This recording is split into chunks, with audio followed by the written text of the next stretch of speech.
This is the Military Department / National Guard Museum of the state of Washington. I'm Emery Lehman. I am the director of the Washington National Guard Museum. Welcome to our museum. This display is from the territorial times here in the Washington Territory. In the 1853, Governor Stevens was asked by some of the citizens up and around the Bonnie Lake area to form a militia and have that militia protect the farmers in that area from the Muckleshoot Nation. If you'll notice here in the case, there's some uniform accoutrements and also some weapons. Notice they're not standard military weapons of that time, they're private weapons, because the people at that time used the weapons that they had available to protect themselves. There's also some maps, photographs, a roster of the individuals that were within one of the militia units, and a discharge paper. And then after that, in the later years after the Civil War, the Washington militia was involved with the Indian Wars here in the Northwest. They were involved with basically with the Chief Joseph issues, and some of the individuals were in combat, but most of those individuals were involved with battlefield cleanup. This uniform represents the uniform that was used by the Territorial Militia in the 1870s. It is a standard uniform that was used both on with the active component and the National Guard. It is a private uniform because we can tell by the 5 buttons there is another button underneath the belt buckle, and he is armed with a trapdoor rifle, and the crossed rifles indicates that he was a member of the infantry. This display is of the era of the Spanish-American War and Philippine insurrection. Up on top we have lists of those individuals that were either killed in battle or died from various diseases. You'll see there's some pictures here of the troops in the Philippine area. Symbols from the band, these are actual symbols that the band did have. A canteen, a sewing kit, and a book of cartoons of that era. In 1917, when the United States entered World War I, the President called for the mobilization of the militia, National Guard. And the 41st Division, which was in the Pacific Northwest area, was mobilized.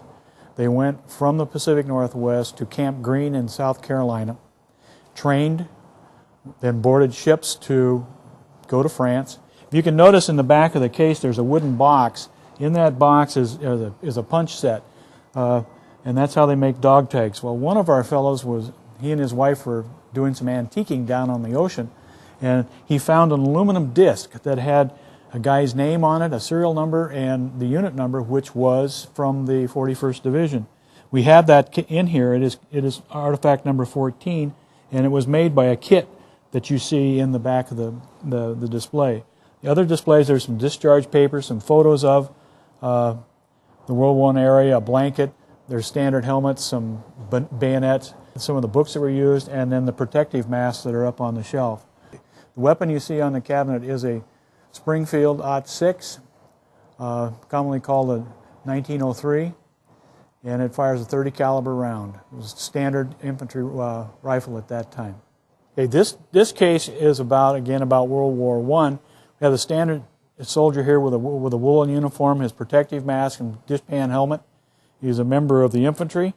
Woolen uniform. It is an actual uniform worn by a soldier. And then in the case, you'll see there's some newspaper articles, some postcards from that era, a mess kit, 2 devices that are used to pull the boots on, some shoulder patches, a diary, and some other miscellaneous paperwork. Okay, this case represents the mobilization of the 41st Division in World War II, September 1940. The President made a decision to mobilize the Guard in September for 1 year, and that's where the saying came, goodbye dear, see you in a year. The 41st Division was mobilized at Camp Murray in September, and they were all through Camp Murray here and also in the area where Madigan Army Hospital is now. That's where they were barracked. There's a photograph in here of one of the companies that was mobilized, taken here at Camp Murray, some propaganda, a couple of books, and a duffel bag. Plus this Walt Disney Archive picture here is of Battery B. Battery B was involved in the Battle of Los Angeles in 1941.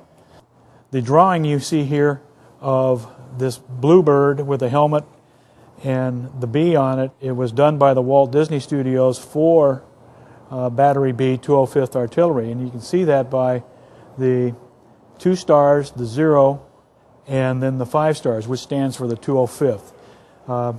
The actual name was Battery B, 205th Coast Artillery. Okay, this display has to do with the training that went on after mobilization, both here at Camp Murray and at Fort Lewis. If you'll notice, there's a radio, some leggings, a compass, pistol belt, and a protective mask. The pictures are actual photographs of the Fort Lewis area, Camp Murray area, with the troops that were activated. We have a list of the units that were activated in here, and then if you'll notice the one photograph when we're unloading a deuce and a half, the Washington National Guard was the first troops to move into the North Fort Lewis new barracks buildings that are still there today. Okay, this display has to do with the actual mobilization and the troops arriving at Camp Murray in 1940, September 1940. You can see there's pictures in here of standard National Guard troops, a loaded down vehicle, their campaign hat, some music, and a shaving kit, and a Bible, and a 41st Division patch. This is where they came in, were mobilized from all over the Pacific Northwest, Montana, Idaho, Oregon, and Washington. And they lived here on Camp Murray until they were transferred over to North Fort Lewis. This display has to do with some of the memorabilia that was brought back by the veterans of the 41st Division and the 25th Division from the Japanese in the Southwest Pacific. Helmets, there's a 37 millimeter round, some hand grenades, there's rank insignias, money, a mess kit, a bayonet, a protective mask, and a canteen. The rifle that's up here is a Japanese parachutist rifle.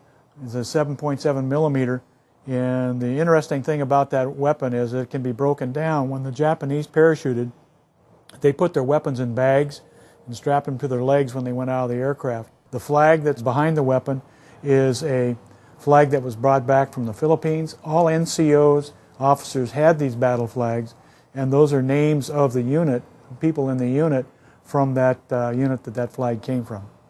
All right, this display is a display that we've gotten from the Japanese fire balloons. What it was a gas-filled balloon, lighter than air, and they released them in northern Japan. It went from the trade winds coming across using the jet stream and landing in the Pacific Northwest. If I could point here on the map, they were aiming for this portion of the nation because in here were where the forests were, and the idea was that they wanted to light those forests on fire. This display is of one of two about the World War II era of the 41st Division and the 25th Division. You see here in the case there's some tent pegs, some signal flags, an entrenching tool, a mortar sight, a walkie-talkie, a bugle, a protective covering, and a Japanese flag, and some earphones. This display is another display of World War II with a era Coke bottle, a first aid packet, some cigarettes, a helmet, a cap, mess kit, some money, and some medals and dog tags. The helmet here is an actual helmet that had a round put through it, and it wrapped around and came out the other side. You can see a picture of a guy holding a helmet right below that. This display depicts what we call the Washington National Guard Navy. It was the boat battalion. They had several units in it. It was the 144th Transportation Battalion, which consisted of landing craft, floating machine shop, barges, and tugboats. At one time during its history, they had more ships than the United States Navy did in Puget Sound. This mannequin is of a cadet that was in the Washington Military Academy in the 1960s when the state of Washington, and they still have it today, produced their own officer corps from within the ranks. It's with an OG 108 uniform and a Ridgeway cap. This individual was in the medical corps because of the purplish neck scarf. In this case, we have artifacts that were retrieved during the Desert Storm operation in Iraq by the 116th Rear Area Operations Unit.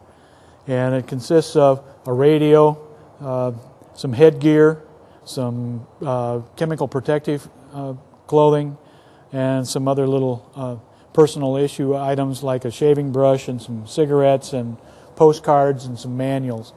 The weapon you see up on top was a standard M16A1 firing a .556 projectile.